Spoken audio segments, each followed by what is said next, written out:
και στο επίπεδο των τεχνικών. Πράγματι και οι τεχνικές κατασκευής, αλλά και οι τεχνικές, ο τρόπος της όπτισης και ο χώρος στον οποίο γίνεται η όπτιση των κεραμικών είναι ανάλογος με τους αρχαίους τρόπους. Το Θράψανο είναι ένα από τα μεγαλύτερα αγγιοπλαστικά κέντρα της Κρήτης. Εδώ γίνονται όλα τα κατ' του κόρον μεγάλα αγγεία, τα οποία χρησιμοποιούνταν για αποθηκευτικούς χώρους. Για να φτιάξεις ένα πιθάρι ή ένα μεγάλο αγγείο πρέπει να χρησιμοποιήσεις το λεγόμενο άρζιλο, αυτό που λέμε, και στο παραδοσιακό τροχί, το λεγόμενο, το οποίο αποτελείται από την κεφαλαρά και από το δίχτυ, δηλαδή από εκεί που κρατάει ο τροχάρης και γερνάει το τροχί. Ένα πιθάρι γίνεται αναλόγως στο ύψος σε διαφορετικά μεγέθη. Πρώτα ξεκινάμε από τον πάτο, το λεγόμενο, το φύτεμα.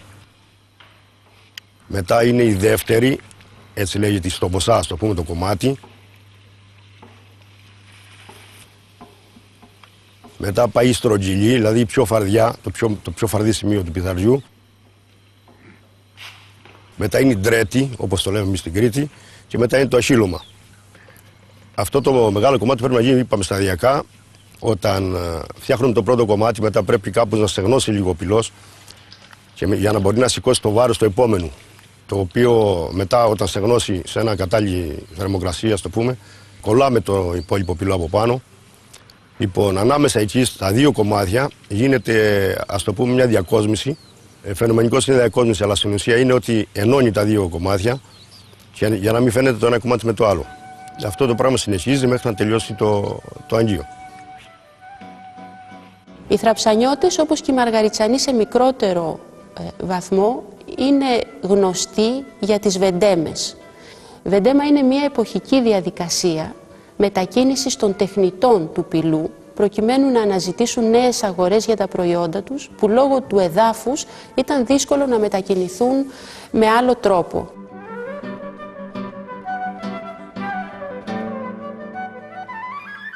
Η εποχική μετακίνηση δεν συνηθιζόταν μόνο στην Κρήτη.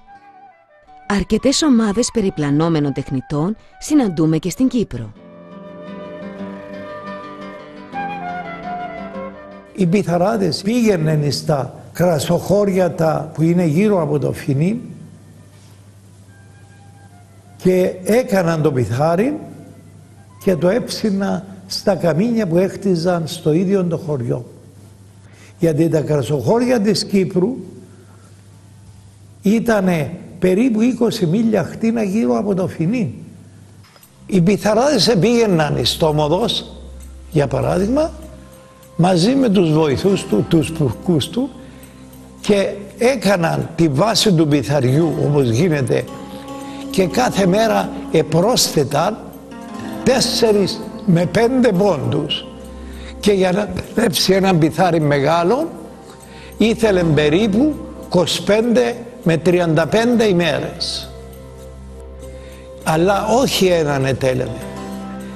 Έγιναν πολλά, γύριζαν από σπίτι σε σπίτι και επίντωναν τα πιθάρια. Πρόσθετε τους 4 πόντους σε όλα.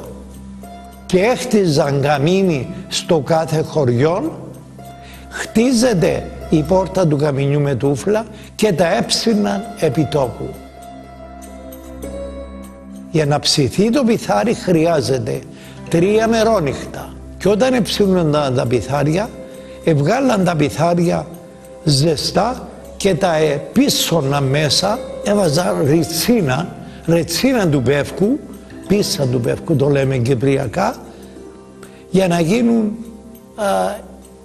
υδατοσταγοί, να μην απορροφούν με ένα ποτήρι ξύδι.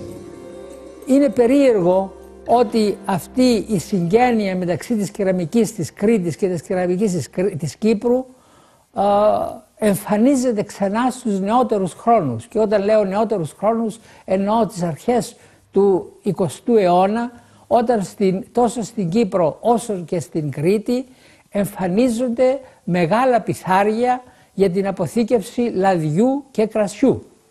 Ένας Γερμανός αρχαιολόγος, ο Ρόλαντ Χάμπε, πριν μισό περίπου αιώνα έγραψε μια πολύ σημαντική μελέτη για τους πιθαράδες της Κρήτης και της Κύπρου.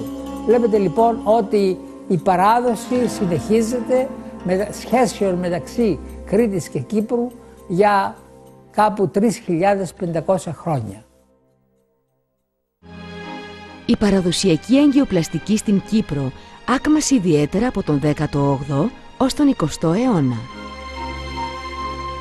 Στη νεότερη εποχή περιορίστηκε στον Κόρνο, στο Φινί, στον Άγιο Δημήτριο και τα Καμινάρια.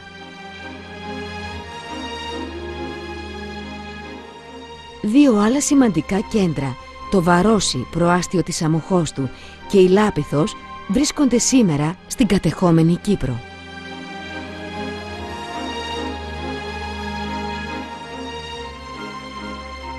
Το Βαρόσι ήταν ονομαστό για την αγγειοπλαστική του και προμήθευε όλη την Κύπρο αλλά και τις γειτονικές χώρες με αγγεία κυρίως για νερό. Προς το τέλος του 19ου αιώνα εμφανίζεται στη βαροσιώτικη αγγειοπλαστική ένα νέο είδος αγγείου, η λεγόμενη κουκουμάρα με ανθρωπόμορφο διάκοσμο. Οι τεχνίτες της Λαπήθου κατασκεύαζαν επίσης κούπες και πιάτα, που λόγω της χρήσης τους ήταν εφιαλωμένα.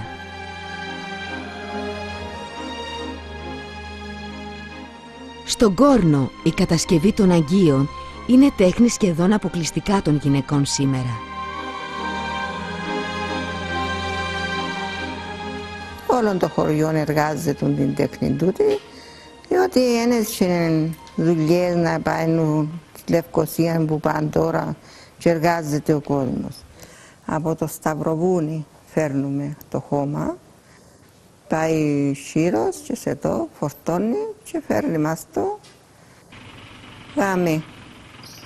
Και εμείς το χρησιμοποιούμε, το καθαρίσουμε με τις πέτρες, να το λέσουμε, να το βγάλουμε πάνω, να το ζυμώσουμε στη λεκάνη, να το περάσουμε από τη μηχανή και να το φέρουμε για να εργαστούμε. Ξεκινούμε την παραγωγή των αγγείων που το Μάη και τελειώνουμε τον Σεπτέμβριο, Οκτώβριο, εξαρτάται κατά τον καιρό.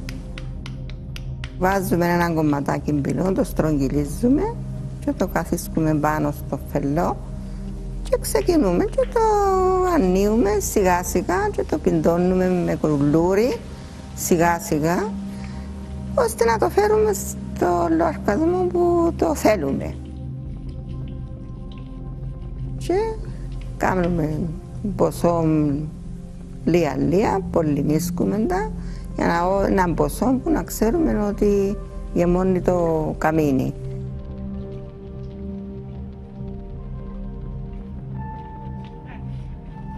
Την πρώτη μέρα ξεκινούμε και βάλουμε τα αγγεία στο καμίνι.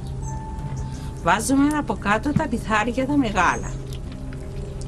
Μετά ξεκινούμε πιο πάνω. Βάζουμε γάστρες και μετά βάζουμε κουρελιά, ταβάδες, μπότιδες, κουζιά, πιθαρούθια, διάφορα αγγεία. Μέχρι να γεμώσουμε το καμίνι.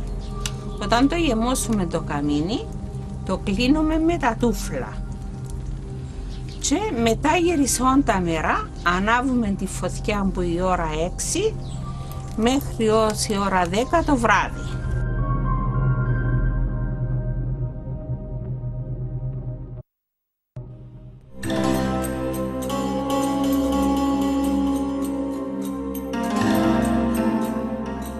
Η τεχνολογική πρόοδος σταδιακά εξαφάνισε τα κεραμικά από την καθημερινή ζωή. Οι κούζες, οι στάμνες και τα πιθάρια που αποθήκευσαν στο πέρασμα των χρόνων σοδιές μετέφεραν νερό, κρασί, λάδι και μαζί τη ζεστασιά των χεριών που τα έπλασαν έπαψαν να είναι χρηστικά. Βγήκαν από τα κελάρια και τις αποθήκες και βρήκαν μια θέση διακοσμητική πια.